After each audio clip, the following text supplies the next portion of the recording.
My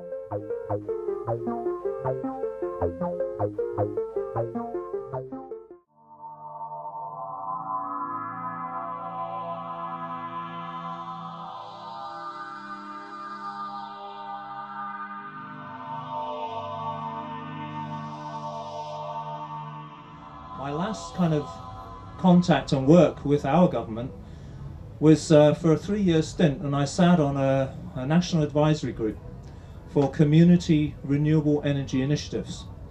And the task of that group was to find a way of integrating renewable energy into the countryside. And during those 3 years, I came to see and realize just what would happen to Britain in a future green, save us from climate change scenario.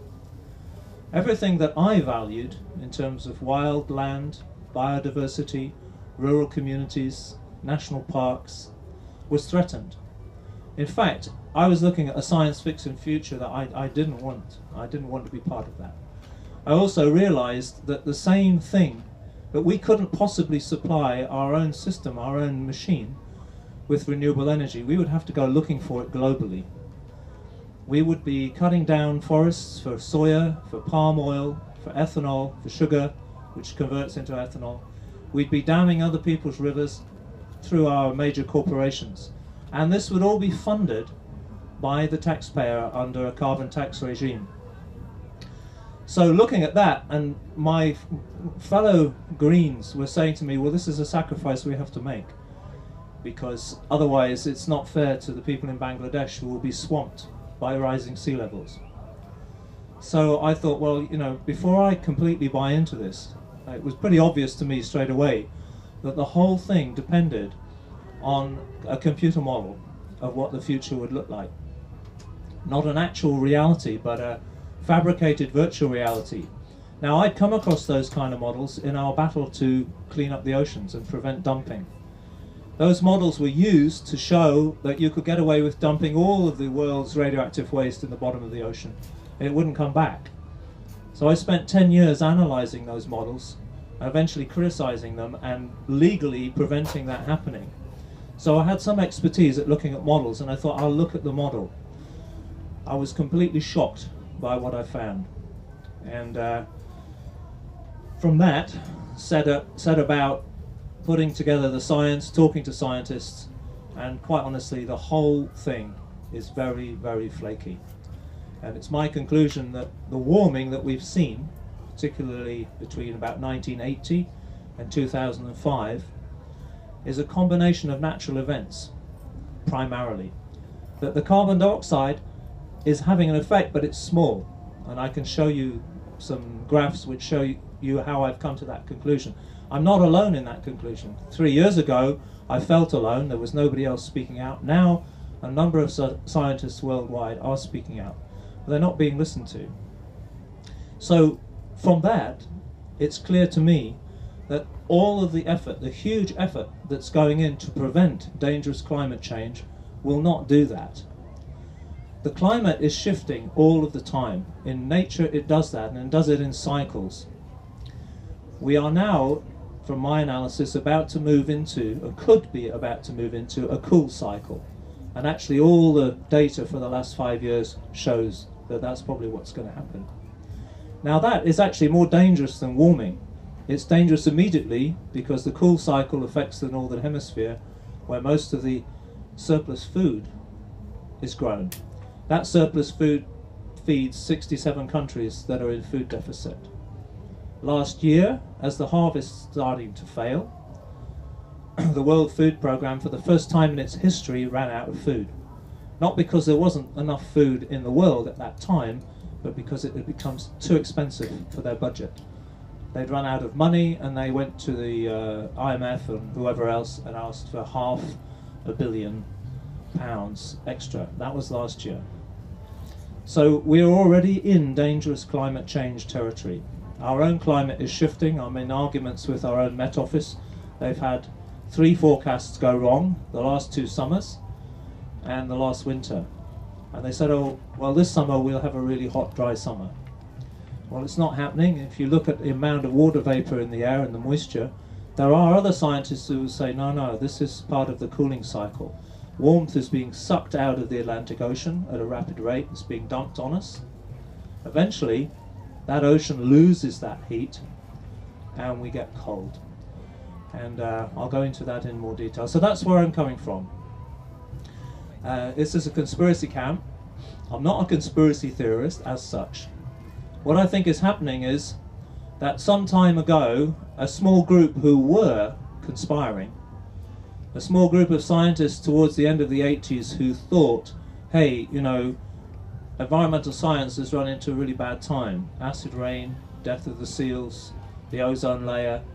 We didn't predict any of this stuff. But global warming, carbon dioxide, that's bound to be a problem. So they built a computer model, tweaked it until it looked more like a problem in 50 years' time, and then sold it effectively to the UN and to environmental groups. And more people got on that bandwagon. But the climate has changed a lot faster than that model predicted. First of all, it got a lot warmer than that model predicted, and the Arctic ice cap started to melt down. That's supposed to happen in the model in 2050, 2080. It's happening right now. So what that tells me is something else is driving it. And this is the natural cycles. They've peaked, and they're now beginning to turn. But that whole story has been taken up by the left liberal press, by the main environmental groups, by the UN, by virtually every government worldwide, and by our dear next president of the United States, Al Gore, and his movie. What Al Gore doesn't tell you in the movie is that several years prior to making that movie, he created a specialist bank called Generation Investment Management. That specialist bank drew some of the best brains out of Goldman Sachs.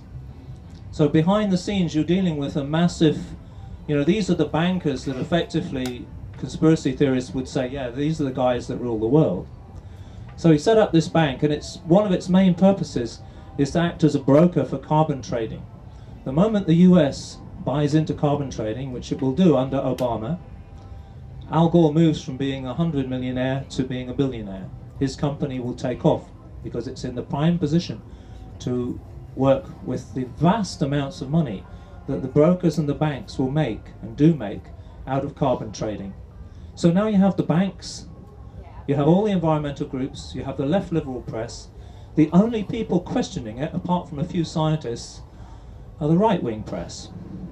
Those that want business as usual, free markets, and they're pointing the finger at the Greens. There was an article in the Times this morning which basically said green is the new red. They want to control us, they want to bring in surveillance, it's a slippery slope, we'll end up in kind of communist territory. But these are not Greens that are doing this. My roots are in the Greens. In the very early days when we were drafting Green Party stuff, before it was called the Green Party, small group of us in Oxford, people who really cared, scientists who really cared, combining with activists and lawyers. So that's where I've worked, and I've worked right within that part of our movement. And not so very long ago, maybe 10 years, towards the end of the, it's longer now, when the Oak Dragon camp started and Rainbow Circle and all of this kind of camp scene started, I was moving away from that political world. We saved the oceans, and I accepted the carbon dioxide story. I mean, it's a very convenient story because from a green perspective, it means that the whole of growth and the economic model is wrong. It's leading us into catastrophe. Well, that's something we know anyway, but that catastrophe is really the destruction of beauty. It's the loss of the forests, it's the loss of tranquility, it's the loss of community. That's the real issue for the Greens, for the true Greens. So suddenly, saving the planet for the current Greens means getting into bed with Tony Blair, Sir David King, who was government chief advisor, the president of the Royal Society, Al Gore, and the UN, and the UN's committees of scientists. So I'm saying to my friends, hey, since when did those guys ever lead correctly on anything? Since when were they right? And if you look behind the scenes, What do they really believe in? Nuclear power, genetically modified organisms. That's what they believe in, and climate change is the perfect renaissance for that belief system. They want to build, and they will get, more nuclear power stations, and genetically modified plants will save us from climate change. That's what they're doing. So how come you're allied with these people? And the ones who build the turbines, that's not some little kind of outfit, you know, up in the Welsh hills. That's AMEC. They want to put 700 in the most beautiful, you know, Isle of Lewis. AMEC builds nuclear power stations. Siemens, they're behind every major power station on the planet, you know.